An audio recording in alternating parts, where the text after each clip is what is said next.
내란 우두머리 혐의로 기소된 윤 전 대통령과 비상계엄 사태 주요 가담자 7명의 재판 오늘 마무리됩니다. 특검은 오늘 윤석열 전 대통령에게 사형이나 무기징역을 구형할 것으로 보입니다.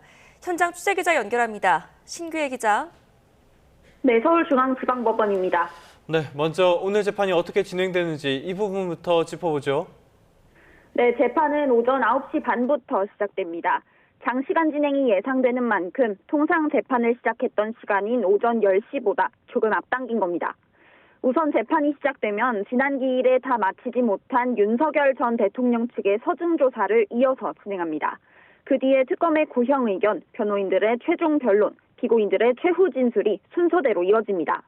지난 기일 서증 조사에 오랜 시간이 걸리며 재판이 자정을 넘겨 끝났는데요.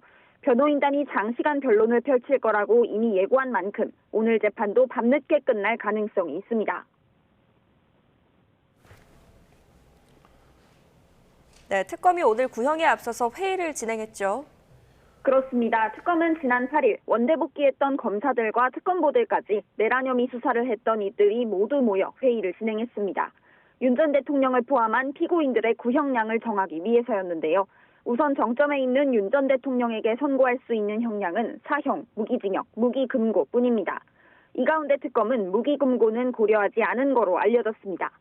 김용현 전 장관 등 다른 피고인들이 받고 있는 내란 중요 임무 종사 혐의에 대해서는 5년 이상의 징역 또는 금고부터 선고가 가능한데요. 피고인이 8명에 이르고 각자 계엄에 가담한 방식이 다른 만큼 특검은 피고인들 사이 형평 등 혐의 내용에 따른 형평 등을 고려해 구형량을 정했을 거로 보입니다.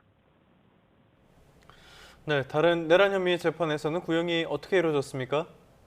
네, 특검은 앞서 내란 우두머리 방조 혐의로 기소된 한덕수 전 국무총리에게 징역 15년을 구형했습니다. 내란 중요 임무 종사 혐의로 기소된 이상민 전 행정안전부 장관에게도 바로 어제 징역 15년을 구형했습니다. 특검은 앞서 한덕수 전 총리에 대한 구형량이 적은 게 아니냐는 지적에 실제 선고될 만한 형량을 고려해 실질 구형을 한 거라고 강조한 바 있습니다. 정청 윤 전 대통령에 대해 특검이 고려한 선택지는 어차피 사형과 무기징역 둘뿐인데요. 특검은 지난 8일 회의 당시 저녁 식사 시간까지 포함해 긴 시간 논의를 진행한 거로 알려졌는데 국민 여론과 실질 구형 사이에서 균형을 잡았다고 평가받을 만한 구형량을 고르기 위해 고심했을 거로 보입니다. 네, 이번 재판 주요 쟁점은 어떻게 됩니까? 형법 조문을 보면 내란죄는 국헌을 문란하게 할 목적으로 폭동을 일으켰을 때 성립합니다. 이 가운데 국헌문란은 헌법과 법률을 지키지 않고 그 기능을 소멸시키거나 강압으로 헌법기관이 제 기능을 하지 못하게 만드는 걸 의미하고요.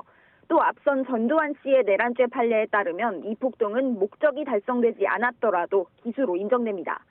그래서 윤 전 대통령 측은 비상계엄 당시 병력 투입의 목적이 질서 유지라는 점을 재판 내내 강조했습니다. 경고성 계엄, 호소용 계엄이란 말도 계속 등장했지만 특검은 정치적 반대 세력을 없애려 한 것으로 규정했습니다. 이와 함께 비상계엄의 적법성, 필요성도 중요한 쟁점입니다. 이 가운데 계엄의 필요성과 관련해선 노상원 전 정보사령관의 개인정보보호법 위반 혐의 1심에서 간접적으로나마 판단을 내렸는데요.